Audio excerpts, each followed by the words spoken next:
Hello everyone. This video presents a notable event that happened on each day from the past week in history. On August 4th, 1987, the Federal Communications Commission officially removed any obligation of television and radio media to present controversial issues in an even and fair manner when they rescinded the Fairness Doctrine.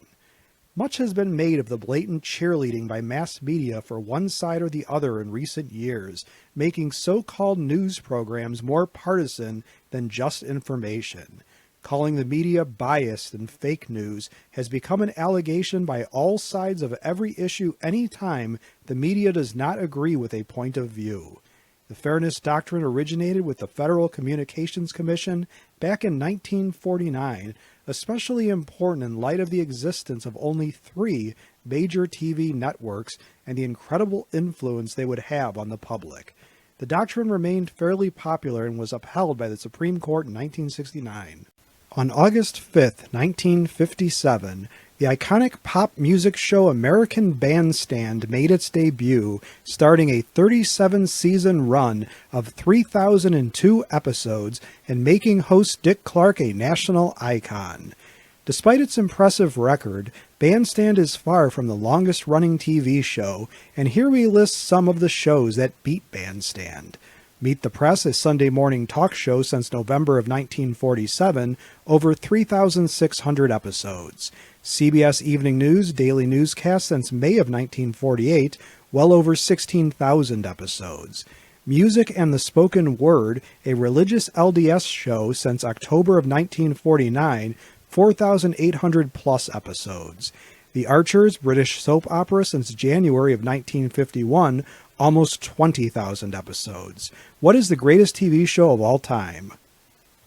On August 6, 1991, Tim Berners-Lee, a professor with ties to the University of Oxford and MIT, announced his invention, plans for what he called the World Wide Web.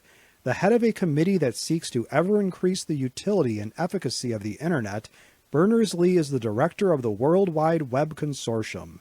Holding numerous positions in computer, internet, and charitable organizations, Berners-Lee has also been the recipient of many awards and recognition for his contribution to modern society, including being knighted by Queen Elizabeth II in 2004. While Berners-Lee might not be a household name, you can thank him every time you engage in web browsing. Time magazine named him on their list of 100 most important people of the 20th century. As a question for my students and subscribers, who is your favorite computer-oriented pioneer? On August 7, 1978, President Jimmy Carter recognized the toxic waste that had been disposed of negligently into a residential area canal as a federal emergency. The Love Canal neighborhood of Niagara Falls, New York, had been planned in 1890, but only reached a portion of its planned size. The eponymous canal in the neighborhood was used for industrial dumping of various chemical byproducts by the Hooker Chemical Company as well as municipal waste products. By the 1950s, people took notice of the health problems experienced by people in the neighborhood, finally drawing the attention of the president and federal government. In response, Congress passed the Superfund law to address environmental disasters, and a 21-year cleanup effort ensued. About 21,800 tons of chemicals had been deposited, creating an enormous need for cleanup. On August 8, 2004, Chicago's Little Lady, a tour boat carrying 120 passengers, was bombed by a tour bus belonging to the Dave Matthews Band. About 2/3 of the passengers were soaked with human waste dumped from the bus as it crossed the Kinzie Street Bridge over the Chicago River in Chicago, Illinois. Only the driver was aboard the bus, and he decided to dump the waste from the toilets into the Chicago River as he crossed the bridge made of open metal grates, and the driver claims he had no idea the boat was beneath the bus when the waste was let go. With passengers soaked in human waste, the boat went right back to the dock. Despite denials, an investigation identified the driver, who was convicted of reckless conduct and discharging contaminants to cause water pollution. The band issued an apology and paid over $300,000. On August 9, 2012, Shannon Easton became the first woman to referee an NFL football game. Like many professional football officials, she started out as a referee in high school and then college football games. Easton got her big break when the NFL and the referee union had contract troubles and the regular refs were locked out in 2012. Some sports writers and the NFL Referees Association objected to her employment by the NFL, especially since she had participated in the World Series of Poker, and pro sports are highly sensitive to anyone with ties or history with gambling. Far from a single sport woman, Easton is also the holder of 6 national championships in judo and has a company that trains football and basketball referees. The NFL, that bastion of masculinity, now can boast of 3 female referees, 15 female coaches, and 319 women working in the league office.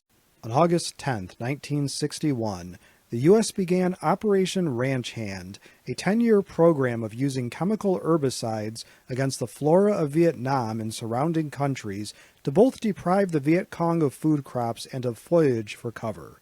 Chemical weapons are banned by international treaty, including the 1925 Geneva Protocol and the Chemical Weapons Convention of 1993. Not only are deadly chemicals prohibited, but irritants such as tear gas are also banned for use in war.